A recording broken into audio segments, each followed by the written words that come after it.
दिन माना जाने कहेला काहे मनवा हो।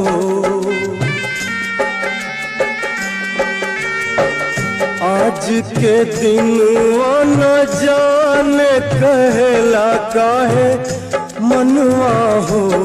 अपना गोदिया में लेके खिलाई हम आपन ललनवा हो।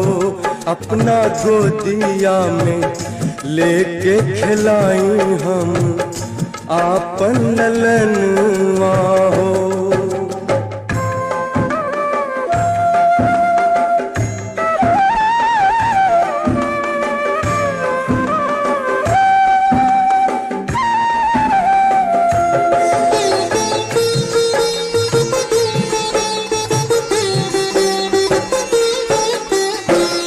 अंगना में उतरल होई गगनवा के चनवा हो।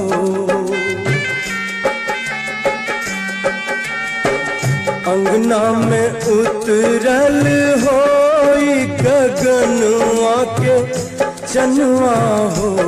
अपना गोदिया में कैसे खिलाई हम आपन ललनवा हो। अपना गोदिया में कैसे खिलाई हम आपन ललनवा हो।